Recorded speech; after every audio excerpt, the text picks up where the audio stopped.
Dios. Gloria a Dios, iglesia, buenas noches. Dios les bendiga, ¿cómo han estado? Qué bueno tenerles en este lugar, amén. Quiero dar un saludo muy especial a dos personas que hoy están aquí. Creo que son invitados de Neji, ¿sí? Neji García, amén. Voy a pedirle que se pongan de pie las dos señoras que están allí. Eso, póngase de pie por favor. Eso, ustedes dos. Damos un saludo, amén. Bienvenidas.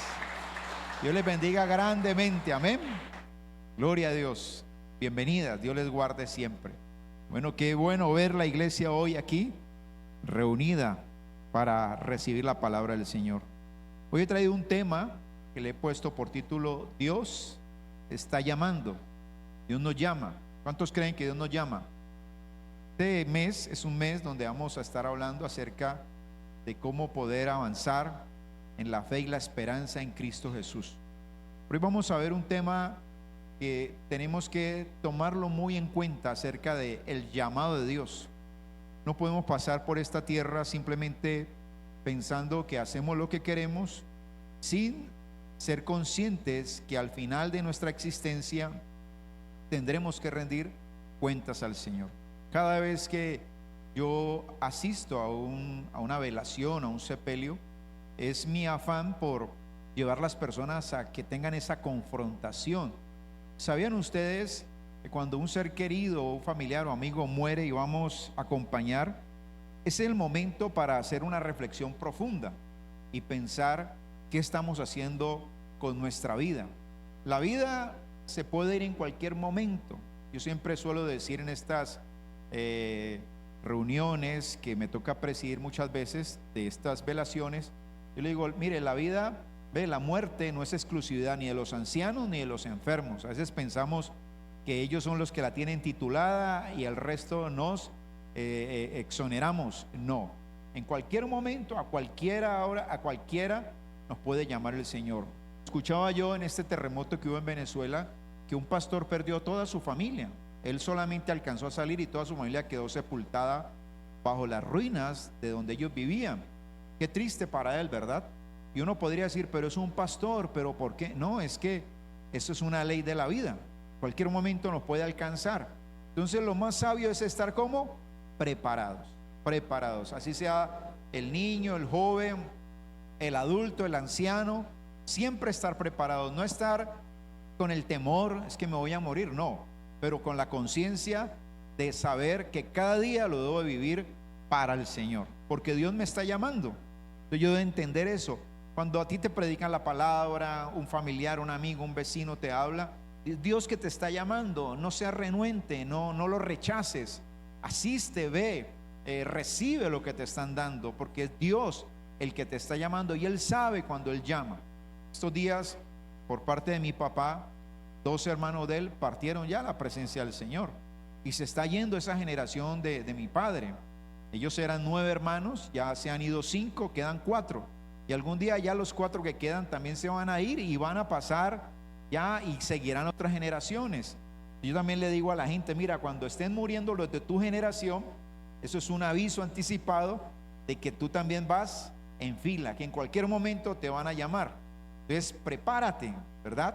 Prepárate, porque es lo más seguro. Es, si vamos a un lugar de estos, preparémonos y seamos conscientes al mirar esa situación de que también a nosotros nos llegará el momento. A mí la Biblia es bien especial cuando, por ejemplo, uno escucha a David, escucha a Josué.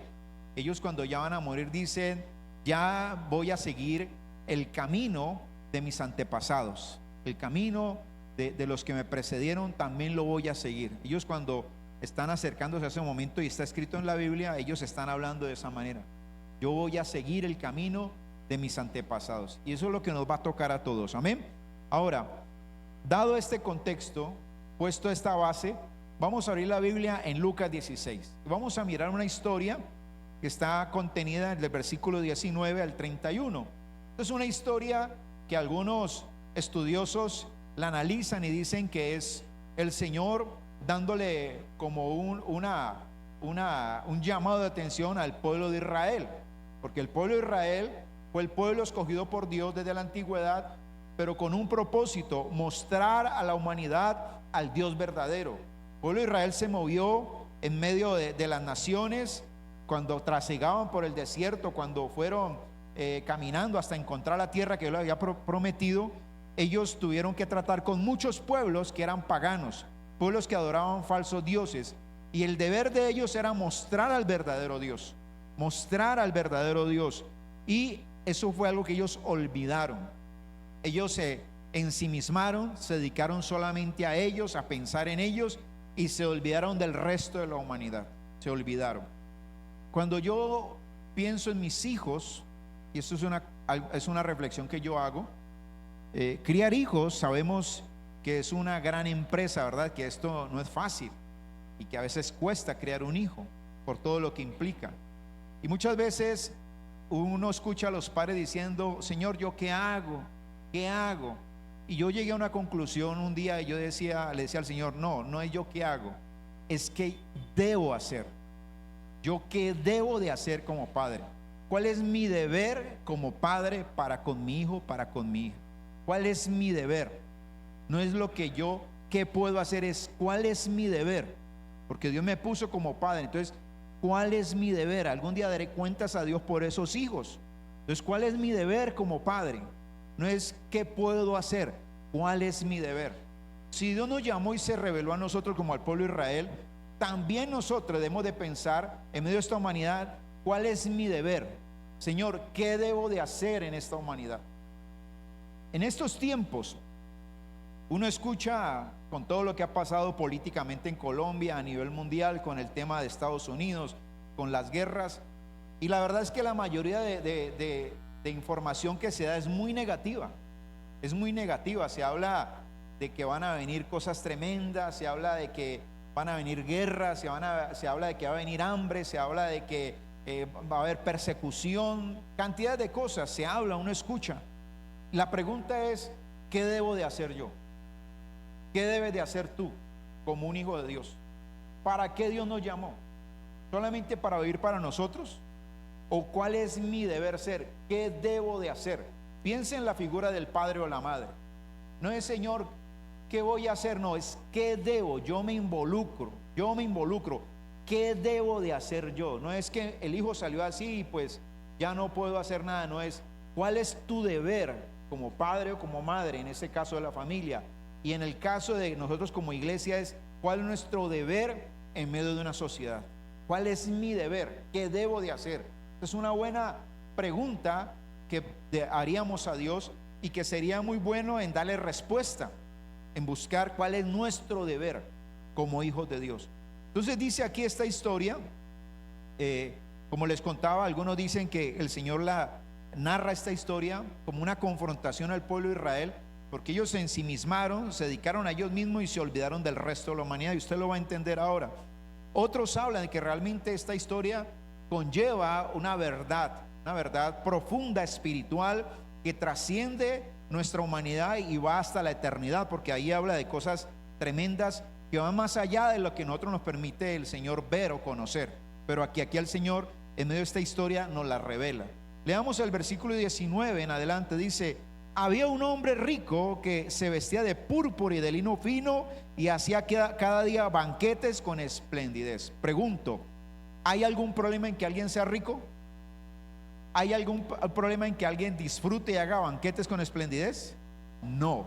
Muy bien, tengamos en cuenta eso, porque aquí nos va a mostrar dos personajes. El primero ya lo está definiendo: un hombre rico que se vestía de púrpura. La púrpura era un color usado por los reyes, es decir, que pertenecía a una especie de realeza o una clase social muy alta. Tenía capacidades, tenía mucho poder este hombre. Y dice: de púrpura y lino fino, y hacía cada día banquetes con esplendidez. Y cada día hacía banquete era porque tenía suficiente dinero, sobreabundaba el dinero. Hoy en día hay una polémica tremenda a nivel mundial, y es la lucha que se está viendo de clases. Porque no sé, no tengo el registro, pero lo que yo escucho es que nunca antes se había visto como hoy en día la ambición tan impresionante de que los que tienen quieren tener más. Algunos lo llaman que es una grosería de ambición, porque ya no se sacian con lo que tienen, sino que quieren tener más y ya no les importa el resto. Pasan por encima con tal de acaparar y tener más. No les es suficiente. Estos magnates que de pronto usted conoce, algunos los ha escuchado por la televisión o por la internet, tienen y quieren más y van por más, que es lo tremendo, que eso es lo que se anuncia, van por más. Y una de las cosas que se avisora es esa división tan fuerte que se va a hacer entre los que tienen y los que no tienen. Esa es una cuestión tremenda. Pues bien, este hombre parece que pertenecía a una clase muy pudiente. Versículo 20 nos define otro personaje que aparece en la historia. Había también un mendigo. Ya nos dice qué condición tenía. Era un mendigo, era alguien que dependía de los demás, que esperaba que alguien le diera alguna moneda, que si le daban comida comía y si no, no. Si le dan una moneda tenía con qué pagar lo que necesitaba y si no, pues tenía que esperar. Un estado de mendicidad. Es un estado de pobreza, pero una pobreza mucho más allá, porque la gente puede ser pobre, pero hay pobreza de mendicidad y hay pobreza extrema. Esa pobreza donde no hay nada, no hay recursos, no hay nada. Es una pobreza extrema. Eso se ve en el mundo, en países que son extremadamente pobres, una pobreza extrema. Nosotros podemos aquí vivir pobreza, pero no la pobreza como hay en otros lugares, pobreza extrema, ¿verdad? Pero este hombre era una pobreza de mendicidad. Tenía un problema el hombre llamado Lázaro. Ahora, también nos dice por qué había llegado a esa condición. Dice que estaba echado a la puerta de aquel, o sea, del rico. Se echaba a la puerta del rico, lleno de llagas. Parece ser que su condición de mendicidad era a causa de una enfermedad. La Biblia nos narra, por ejemplo, la mujer del flujo de sangre dice que por 12 años había gastado mucho dinero, todo lo que tenía en muchos médicos, y nada le había ayudado. Antes estaba peor. Una enfermedad te puede llevar a ti a la ruina. Una enfermedad, hermano, pagando médicos, pagando medicinas, te puede arruinar y al final quedar sin nada. Y este hombre estaba en una condición de mendicidad, pero curiosamente lo ubica a la puerta del rico. Allí lo ubica, allí lo coloca. Amén. ¿Sabe? Me viene a la memoria en una iglesia donde yo empecé a congregarme siendo muy jovencito y duré varios años allí. Allí solía hacerse a la puerta de esa iglesia un loquito. Él llegaba los domingos y la gente ahí se hacía el loquito. Y de pronto se le compartía algo, pero nunca pasó de ser loquito. Ahí se hacía con su costalito, ahí se hacía todo con sus harapos y todo. Y un día el loquito lo cogió un carro y murió. Y llegó la noticia. Y la cuestión de la iglesia fue tan tremenda que hubo una confrontación. Y la iglesia empezó a cuestionarse por qué no se había aprovechado el tiempo. Yo estaba muy jovencito, estaba muy sardino, época 16, 17 años. Y decía la gente que Dios iba a demandar eso de la iglesia, porque Dios había traído ese loquito ahí afuera, lo había mantenido allí por mucho tiempo. No fue por casualidad, no es un loquito que pase, de pronto se queda y sigue, no, sino que era permanentemente. Entonces la pregunta era, ¿qué hicimos por ese loquito como iglesia? ¿Qué hicimos? ¿Sabe que estamos rodeados de gente con mucha necesidad? Gente que está pasándola mal. ¿Y qué hacemos nosotros como iglesia? ¿Cuál es nuestra función como iglesia? Hay un problema en la iglesia que viene de años atrás. No es muy lejos tampoco. Años 90 hacia acá, se creó en la iglesia la famosa mal llamada doctrina de la prosperidad. Y eso dañó mucho a la iglesia, porque lo que metió en muchas personas era la ambición, el deseo de tener y poseer. Usaban a Dios como una moneda de canje, de cambio, ¿verdad? Entonces yo doy, Dios me multiplica, y así se convirtió la iglesia casi en un negocio. Y perdieron el sentido para el cual Dios los había colocado. Y tenemos que recuperar el sentido para que Dios nos puso. ¿Sabían ustedes que una de las cosas que la iglesia está llamada a hacer es la labor social? Es nuestro deber ocuparnos de la sociedad. Es nuestro deber ocuparnos de la población vulnerable, de la población que tiene hambre. Aquí hay una hermana, y yo tengo allí una reserva que ella entregó en un sobre. Ella me lo entregó ya días atrás y me dijo: mira, pastor, yo entrego esto y yo lo tengo allí destinado para eso. Me dijo: por favor, hagan una actividad y con esto, para que hagan una comida y se la lleven a la clase menos favorecida, la clase que aguanta hambre, a los que están en la calle. Ahí hemos estado trabajando con uno de los grupos de la iglesia, esperando que ellos se dispongan a hacerlo, porque esa fue la idea. Yo al principio la conecté con este grupo y se quedó en que se iba a hacer, y hasta ahora no ha habido respuesta. Pues valga el momento para llamar la atención, porque ahí hay un recurso que alguien dio, y lo hago público para que de pronto no se vaya a pensar que al pastor le dieron ese recurso y se embolató. Ahí está provisionado, tal cual en el sobre como me lo entregó. Ahí lo tengo bajo custodia. Pero hay personas que están pensando en eso. Hay gente que está aquí y está pensando cómo hacer algo por la gente que está afuera. Y lo que nos toca a nosotros es simplemente tomar el medio, lo que están dando, y llevarlo a cabo. Entonces la iglesia también está llamada a la obra social. Ahora, no espere que sea el pastor, hermano. No espere que sea el líder. Todos somos responsables. Como la iglesia que yo le cuento, donde yo estuve por muchos años, del famoso loquito. No era la responsabilidad solo del pastor, no era responsabilidad solo de un liderazgo. Alguien tenía que despertar, alguien tenía que decir: bueno, ¿qué estamos haciendo? Una de mis oraciones, hermano, es pedirle a Dios que me dé la estrategia de cómo conectar con esta comunidad. Porque no solamente es hablar de un evangelio, sino también acompañar el evangelio con acciones, acompañar el evangelio con obras, hermano, porque a eso nos llamó el Señor.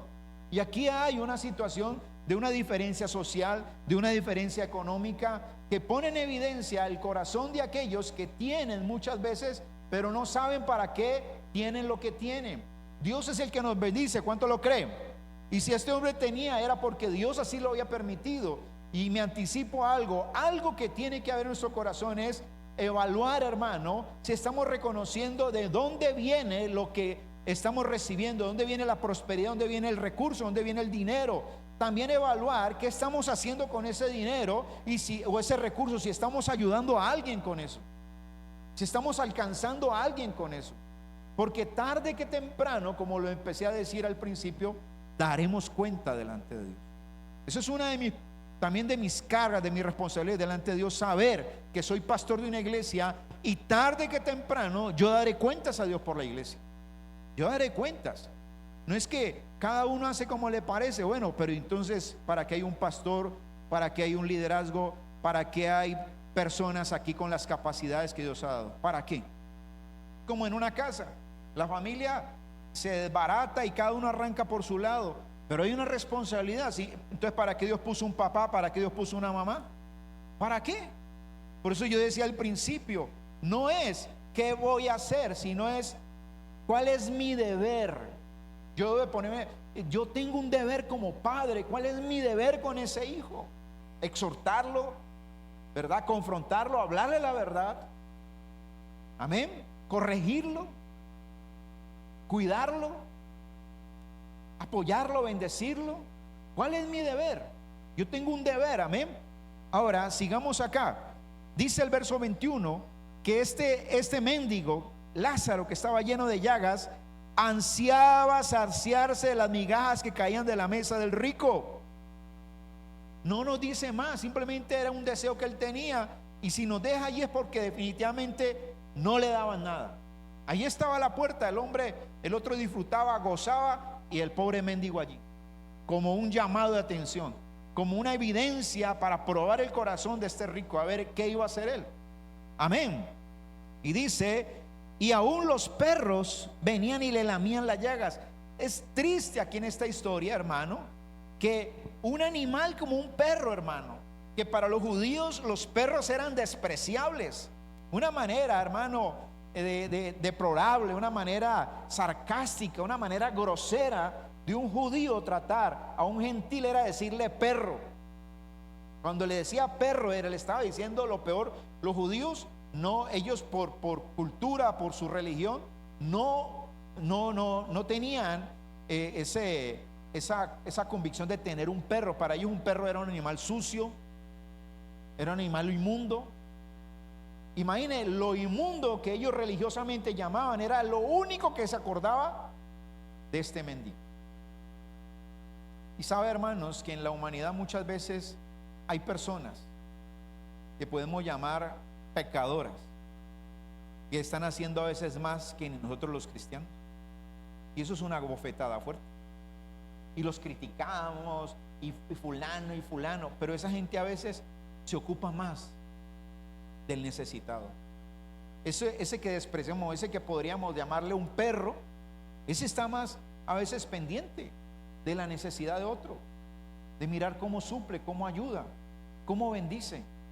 Qué tremendo, ¿verdad? El Señor cómo va armando esta historia y cómo va confrontando poco a poco. Versículo 22. Ahora pasa un hecho que no podemos evitar, un hecho que a todos va a acontecer, un hecho que tarde que temprano nos va a llegar. ¿Y cuál es este hecho? Analicemos. Le dice el verso 22: aconteció que murió ¿quién? El mendigo, y fue llevado por los ángeles al seno de Abraham. Y murió también el rico y fue sepultado. Pero ahí no termina la historia. ¿Qué más añade? ¿A dónde fue llevado el rico? Al Hades. Al Hades era el lugar de tormento, el lugar de los muertos. Así lo consideraban los judíos. Y en el Hades alzó sus ojos estando en tormentos y vio de lejos a Abraham y a Lázaro en su seno. Ahora, ¿por qué el pobre, el mendigo, fue al paraíso, fue al cielo, digámoslo así, y el otro terminó allá en el Hades, en el lugar de tormento? ¿Por qué? ¿Porque el uno era rico y el otro era pobre? Hay gente que juzga a la ligera y no es así, porque no es ningún pecado tener dinero, no es ningún pecado ser próspero, no es ningún pecado ser empresario, no es ningún pecado, hermano, tener capacidad financiera. Eso no es pecado. ¿Sabe dónde está el pecado? El pecado está en lo que hacemos con lo que Dios nos ha dado. Ahí está el pecado. Y hubiese sido pecado también para Lázaro, para el mendigo, si el mendigo se le hubiera pasado quejándose, murmurando, malayando, de mal genio, lleno de rabia, tratando mal a todo el mundo. Porque le tengo una noticia: hay pobres que son más orgullosos que un rico. Hay gente pobre que es extremadamente orgullosa. Hay gente pobre, hermano, que no consiente, hermano, que le den cosas a veces que dicen, no, eso no. A veces, hermano, hay personas que pasando necesidad se muestran más orgullosas que el que tiene dinero. Pero la historia, al decirnos a dónde fue a parar cada uno, nos está revelando, hermano, de alguna manera, cuál fue el comportamiento de cada uno de ellos. El rico no tuvo misericordia de los demás, nunca se acordó de los demás, solamente se acordaba de quién, de él. Primero yo, segundo yo, tercero yo y no más. Pero Lázaro, porque allí la historia lo deja ver, aunque padecía necesidad, según lo que yo puedo entresacar de esa historia, fue un hombre que se sujetó al Señor, que no se quejó de su condición. Y eso no es nada fácil. No es nada fácil cuando tú estás siendo atacado por una dolencia, una enfermedad. No es nada fácil, hermano, cuando no hay una cura. No es nada fácil cuando se te estrecha la vida, cuando los recursos escasean. No es nada fácil. Pero ahí también estamos siendo probados. Y si este pobre hubiera sido rebelde y se hubiera enojado y hubiera ido en contra de Dios y maldecido al mundo entero y lleno de rabia, también hubiera ido a parar al Hades. Pero este hombre nos muestra allí que tuvo una actitud de humildad, porque hay una realidad y eso hay que entenderlo. Todos queremos un mejoramiento económico, financiero, ¿o no? Todos queremos tener recursos para que no nos falte nada, para tener cuadrada la vida, para pagar a tiempo nuestros compromisos financieros. Pero hay una realidad, hermanos, y eso también lo dice allá en Eclesiastés. Dios sabe a quién le va a dar. Y a veces uno dice, pero ¿por qué le dieron a ese? Bueno, Dios sabe por qué le dio. Y de pronto a nosotros Dios no nos ha dado como le ha dado a otro, pero nos ha dado también. Tal vez no en la misma dimensión, pero nos ha dado también. Aquí ninguno de los que estamos aquí podemos decir que vivimos en extrema pobreza, porque yo no conozco aquí hasta ahora ninguno que viva abajo de un puente, ni que ande recogiendo comida de la basura, porque todos tenemos una casa humilde, así sea humilde, pero ahí estamos viviendo. Tal vez no tenemos mucho lujo, pero ahí tenemos donde meter la cabeza, pasar una noche, vivir en paz. Tenemos comida, tal vez no muy abundante, pero tenemos comida. Y es algo que a veces, aunque la gente lucha muchas veces, tal vez no llega a esos niveles. Bueno, Dios sabrá, eso será algo que no entendemos ahora, no hay una forma de explicarlo, pero algún día Dios nos lo dirá ya en la presencia de Él. Pero el tema es aquí: ¿qué haces cuando tienes tanta abundancia? Pero ¿qué haces cuando eres carente, cuando pasas necesidad? ¿Qué haces? ¿Cuál es tu reacción? ¿Tienes mucho y te olvidas de los demás? ¿O tienes poco y te enojas y malayas y reniegas y maldices? ¿Cuál es tu posición? Dios nos va a llamar. Vamos a darle cuenta algún día a Él. Amén. Mire, hermanos, dice acá el verso 24: entonces él, dando voces, dijo, este hombre que estaba en tormento, el famoso rico, ¿qué dijo? Padre Abraham, ten misericordia de mí y envía a Lázaro, al que estaba allí a la puerta de su casa, al que estaba lleno de llagas, que tal vez en vida lo rechazó, ¿verdad? Le parecía un fastidio, un hombre llagado, pero ahora es tanto el tormento que no le importa si aún con ese dedo llagado le untan los labios de agua. Es tanta la necesidad, hermano. Cuando hay carencia, cuando hay necesidad, se acaba el orgullo, se acaba la altivez, se acaba la prepotencia. A veces cuando tenemos nos volvemos todos exigentes, ¿verdad? Queremos que nos den, y si no es así. Pero cuando pasamos hambre, no importa de dónde venga la comida, hermano, el hecho es calmar el hambre.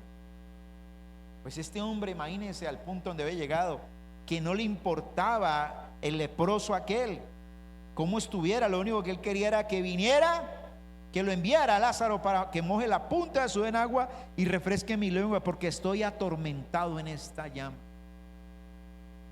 Hermano, la gente ha olvidado que hay una eternidad, y la iglesia ha dejado de hablar de esa eternidad. La gente cree que el pasarla bien aquí en el mundo es todo, pero hay una eternidad para la cual nos preparamos aquí. Porque le tengo noticias. Ese cuento de que hay un purgatorio y que hay un estado intermedio después de que uno se muere y que podemos sacar a la gente con rezos y con ofrendas, eso es mentira a la luz de la palabra. Eso no existe. Eso es una invención de hombres. La única oportunidad de definir nuestra eternidad está aquí en la tierra. Aquí es donde uno decide, cuando uno toma conciencia, cuando uno escucha que Dios lo llama y lo atiende. ¿Sabe? Yo reflexionaba en algo. Jesús tuvo 12 apóstoles, amén, y había uno de ellos que lo traicionó. ¿Cómo se llamaba?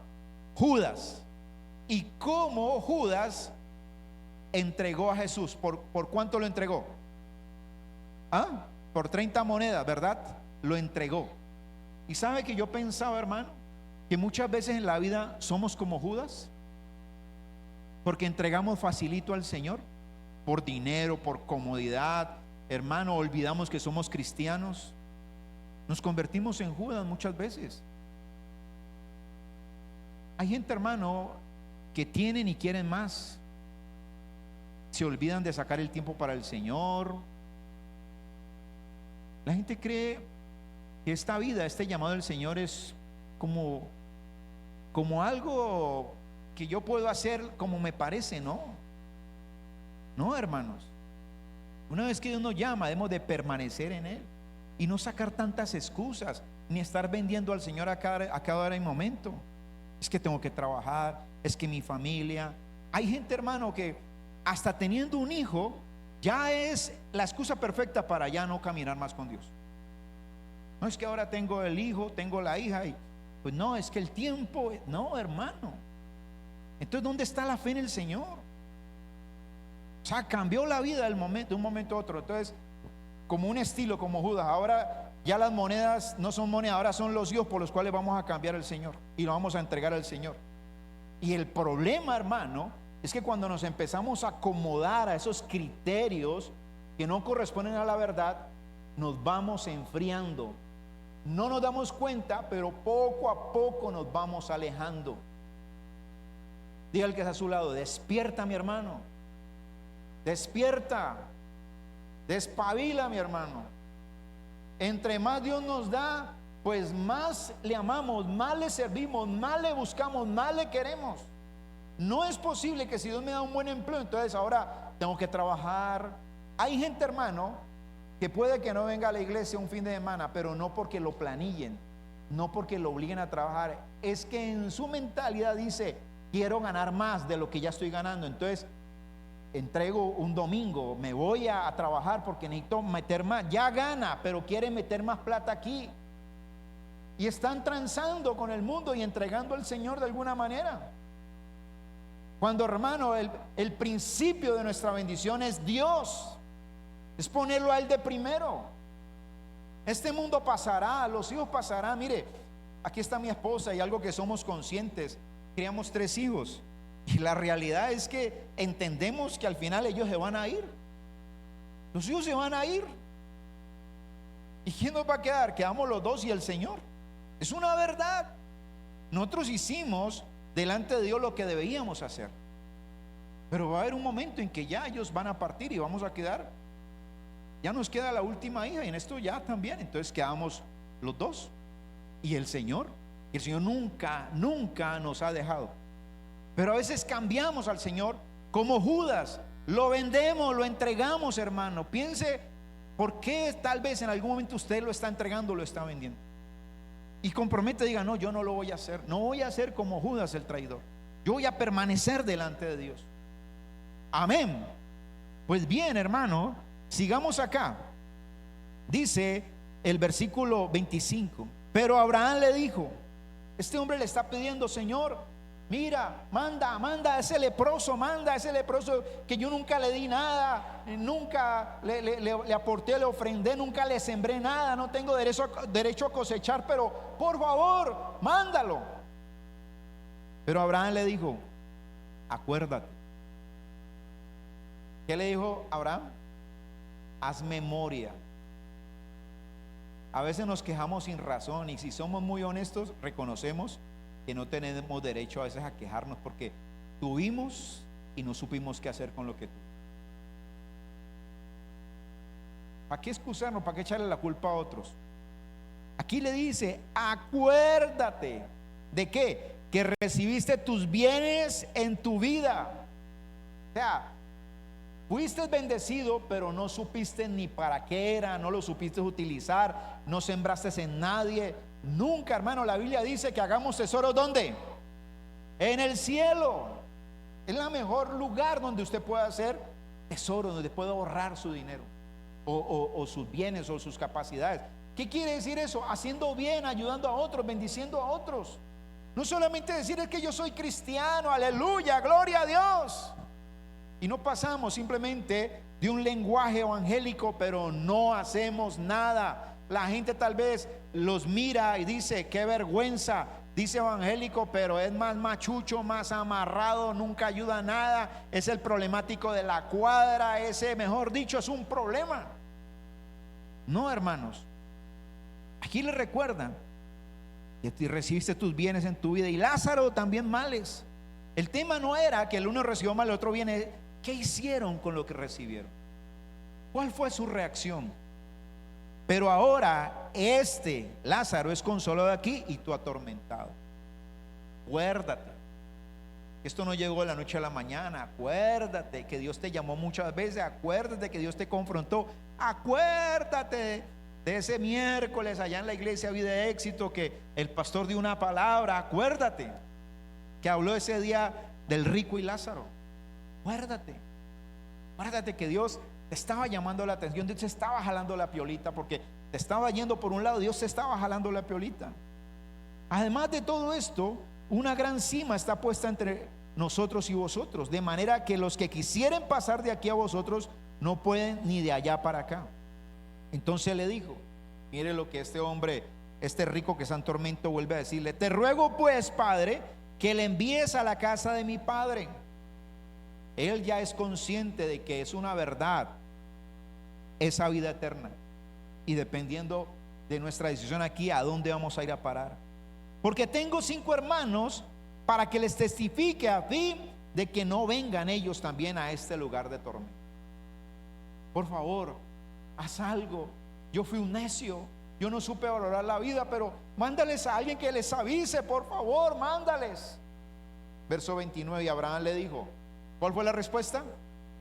A Moisés y a los profetas tienen, óiganlos.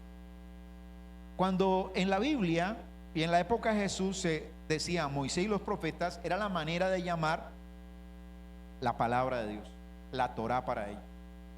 Era la manera de decir, tienen la palabra allí. Oigan la palabra, oíganla. ¿Qué debemos de hacer? Oír la palabra. Eso es lo que debemos de hacer, oír la palabra, escuchar la palabra.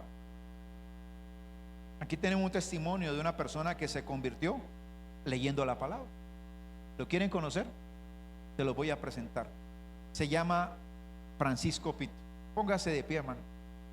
Él, vea. Si usted habla con él, ¿cómo se convirtió usted al Señor? Leyendo la palabra, leyendo la palabra. Porque hizo algo. Él, a pesar de que le predicaban y todo, de pronto no prestaba mucha atención, pero tomó una sabia decisión. ¿Empezar a qué? A leer la palabra. Y un domingo, cuando su esposa y su familia estaban aquí, él se quedó allá leyendo la palabra. Y leyendo la palabra, Dios, ¿qué hizo? Le habló a su corazón, ¿sí o no? Y usted inmediatamente reaccionó, y usted entró en conciencia y se dijo, yo me voy a perder, yo no quiero. Y inmediatamente dice, él mismo dice que cuando menos pensó, aquí estaba en la iglesia. Y desde ese momento aquí se quedó. Ahí está un testimonio. Gracias, don Francisco. ¿Cuántos dan gloria a Dios por estos testimonios? Amén. Una persona leyendo la palabra, hermano. Y la gente desprecia la palabra, cuando la palabra es la oportunidad de transformar nuestra mente y nuestro corazón. Pues aquí Abraham le dice, tienen a Moisés, a los profetas, óiganlos. Oiga el que le predica. Tiene la Biblia, tómela, léala.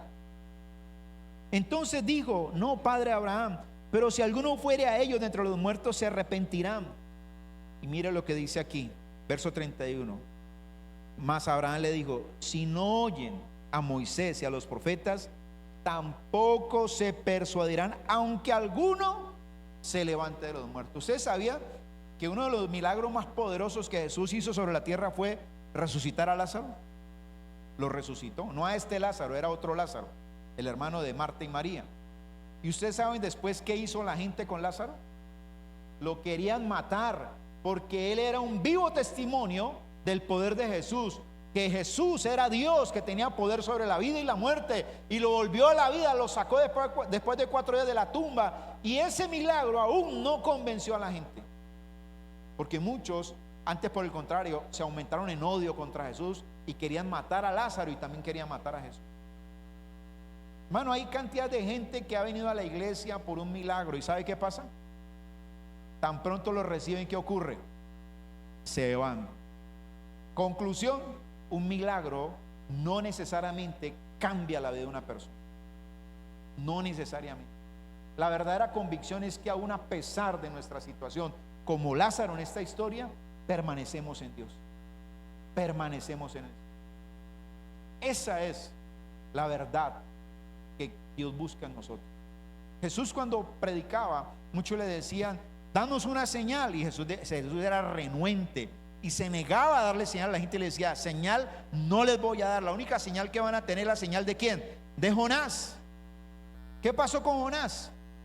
Dice que Jonás estuvo 3 días, 3 noches en el vientre de un pez, y llegó al final allá a Nínive. Y Nínive, Jonás no hizo ni un milagro de sanar a nadie, ni resucitar a nadie, ni nada, ninguno de esos milagros. El único milagro que Jonás hizo fue predicar la palabra, y Nínive se convirtió al Señor. Y el Señor dice que en el juicio Nínive se levantará contra esa generación, porque ahí estaba el mismo Dios, el mismo Jesús, y no le creyeron. No le creyeron. Termino con 2 textos y oramos. Acompáñeme al Antiguo Testamento. Acompáñeme a Miqueas. Miqueas capítulo 6. Miqueas 6. Amén. Miqueas 6, versículo 6. Simplemente lo vamos a leer. Porque a veces estamos pensando, ay Señor, ¿y yo qué voy a hacer? No, mire lo que dice Miqueas. ¿Con qué me presentaré ante Jehová y adoraré al Dios Altísimo? ¿Me presentaré ante Él con holocaustos, con becerros de un año? ¿Se agradará Jehová de millares de carneros o de 10,000 arroyos de aceite? Daré mi primogénito, que era la costumbre en la antigüedad, los reyes paganos, y aún Israel incurrió en este pecado, dar a su primogénito por mi rebelión, el fruto de mis entrañas por el pecado de mi alma. Y dice el verso 8 el profeta: hombre, Él te ha declarado lo que es bueno. ¿Y qué nos dice Dios aquí? ¿Y qué pide Jehová de ti? Leámoslo. ¿Qué dice? Solamente ¿qué? A hacer justicia y amar misericordia y humillarte ante tu Dios. Que eso era lo que se esperaba del rico de la historia que leímos. Hermanos, se esperaba que él hiciera ¿qué? Justicia, que amara la misericordia. Ahí tenía ese leproso, a ese hombre lleno de llagas, a Lázaro, hermano, y se humillara ante su Dios. Se humillara.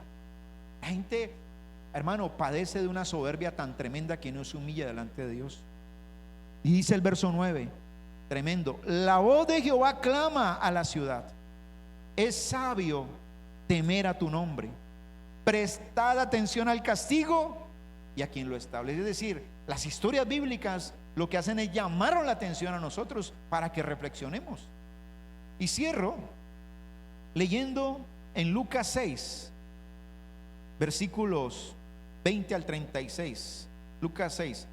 Hagamos una lectura y oramos para terminar. Lucas 6, versículos 20 al 36. Y esto que leímos de la historia del rico y Lázaro, usted lo va a analizarlo aquí en esta lectura. Nos vamos a confrontar ahí en esa lectura. ¿Listos? Lucas 6, 20 al 36, ¿qué dice? Y alzando los ojos hacia sus discípulos decía, y mire a quienes Dios llama bienaventurados. Bienaventurados vosotros, ¿quiénes?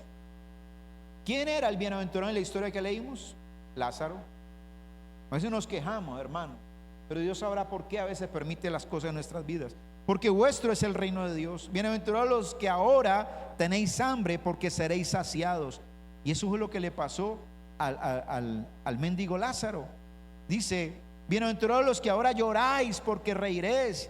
Bienaventurados seréis cuando los hombres os aborrezcan y cuando os aparten de sí, os vituperen y desechen vuestro nombre como malo por causa del Hijo del Hombre. Gozaos en aquel día y alegraos, porque aquí vuestro galardón es grande en los cielos, porque así hacían sus padres con los profetas. Mas hay de vosotros ricos, porque ya tenéis vuestro consuelo. No se refiere a la riqueza, sino qué hacen con la riqueza. Eso es lo que la Biblia condena, amén. Porque a Jesús lo siguieron personas también muy ricas, pero por ejemplo José de Arimatea tenía dinero al punto que pudo comprar una tumba nueva para que ahí metieran a Jesús cuando lo bajaron de la cruz, amén.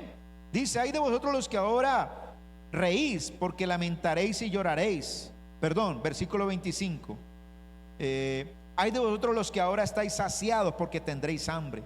Hay de vosotros los que ahora reís, porque lamentaréis y lloraréis. Hay de vosotros cuando todos los hombres hablen bien de vosotros, porque así hacían sus padres con los falsos profetas. Versículo 27.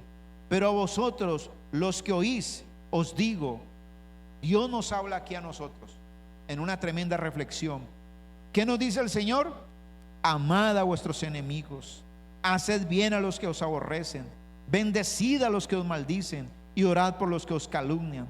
Al que te hieran una mejilla, preséntale también la otra, y al que te quite la capa, ni aun la túnica le niegues. A cualquiera que te pida, dale. Al que tome lo que es tuyo, no pidas que te lo devuelva. Y como queréis que hagan los hombres con vosotros, así también haced vosotros con ellos. ¿Usted cree que esa exigencia que el rico tenía de que Lázaro viniera y mojara el dedo y lo pusiera en su boca era justa? No, porque él nunca había sembrado nada. Nunca sembró en ese hombre. Teniendo la forma, nunca lo quiso hacer. Porque si amáis a los que os aman, ¿qué mérito tenéis? Porque también los pecadores aman a los que los aman. Y si hacéis bien a los que os hacen bien, ¿qué mérito tenéis? Porque también los pecadores hacen lo mismo. Y si prestáis a aquellos de quienes esperáis recibir, el hombre hacía banquete porque se congraciaba con los de su clase, ¿verdad? Esperando siempre recibir. ¿Qué mérito tenéis? Porque también los pecadores prestan a los pecadores para recibir otro tanto. Amad pues a vuestros enemigos y haced bien y prestad, no esperando de ello nada, y será grande, y será vuestro galardón grande, y seréis hijos del Altísimo, porque Él es benigno para con los ingratos y malos. Sed pues misericordiosos, como también vuestro Padre es misericordioso. Mano, la palabra está expuesta. Ahí está. Vamos a ponernos de pie, vamos a orar. Y yo quiero que ahí donde tú estás, delante de Dios,